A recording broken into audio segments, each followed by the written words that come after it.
I want to ask you something, and I want you to answer honestly, even if no one else is listening. When was the last time you slept well? Not just slept, but slept without your phone next to you, without one ear open, without waking up at 3 a.m. running through a list of things you need to handle tomorrow. When was the last time you did something just for you? Not stolen minutes while waiting at a pharmacy, but actual time that was yours. When was the last time someone asked how you were doing and you told the truth? If those questions hit somewhere tender, this video is for you. Caregiver burnout is one of the most common, most serious, and most ignored health issues in elder care. And it doesn't happen to people who don't care enough. It happens to people who care so much, for so long, that they forget to care for themselves. Today, we're going to talk about what burnout actually looks like, why it sneaks up on even the most prepared families, and what recovery actually looks like. Not a list of self-care tips, real recovery. Caregiver burnout is a state of physical, emotional, and mental exhaustion that results from the sustained stress of caring for someone else, often without adequate support, without breaks, and without acknowledgement. It's not weakness. It's not ingratitude. It's not a sign that you love your parent less. It is what happens to the human nervous system when it operates under chronic pressure for too long without relief. And here's the part that makes burnout especially dangerous. It develops gradually. It doesn't arrive all at once. It creeps in slowly, disguising itself as tiredness, as irritability, as a quiet distance from the things that used to matter. By the time most caregivers recognize it in themselves, they've been living with it for months.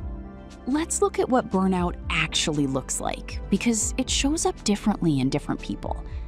Physical signs: exhaustion that sleep doesn't fix, frequent illness, your immune system is compromised under chronic stress, headaches, back pain, stomach problems that don't have a clear medical cause, neglecting your own medical appointments because there's never time. Emotional signs: feeling resentful toward your parent, toward siblings who aren't helping, toward your own life before caregiving.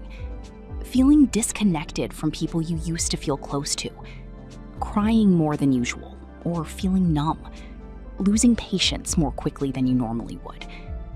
Important: resentment toward the person you're caring for is not a character flaw. It is a symptom of burnout. It means you need more support, not that you need to feel ashamed.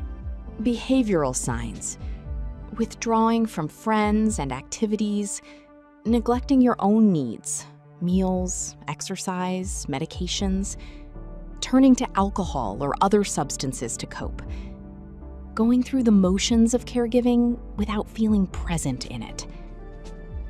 The sign that's hardest to admit: starting to wish, even for a moment, that the caregiving was over, that you could have your life back, that things could somehow resolve themselves.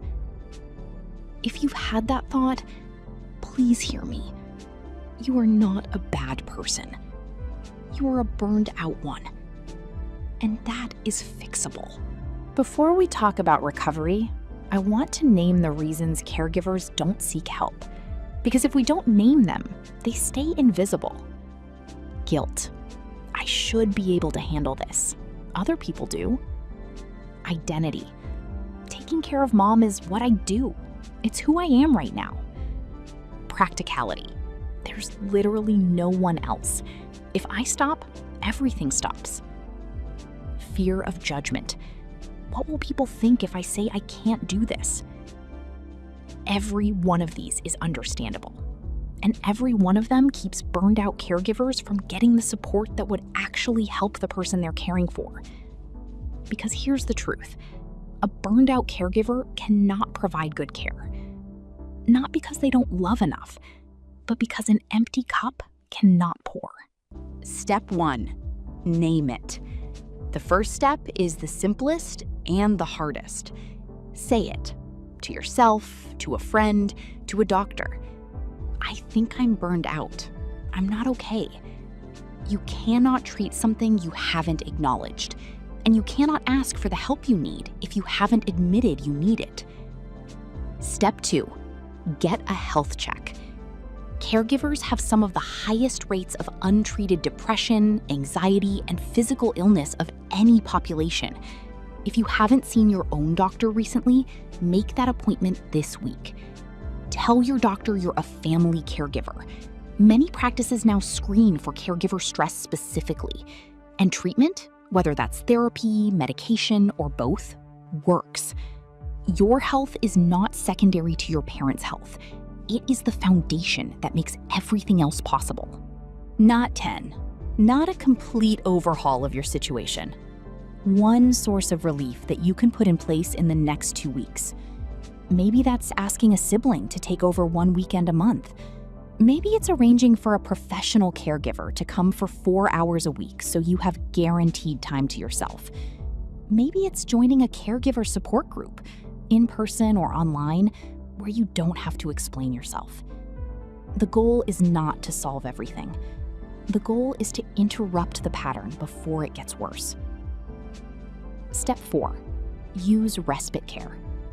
Respite care is temporary, short-term relief for family caregivers, and it is one of the most underused resources in elder care.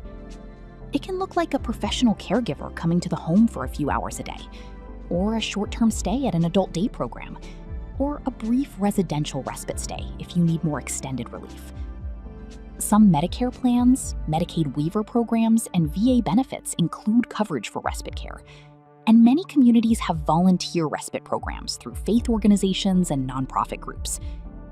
Next step, search your state caregiver respite programs, or call your local area agency on aging to find what's available near you. If you watched this video today, I think it's because some part of you already knows.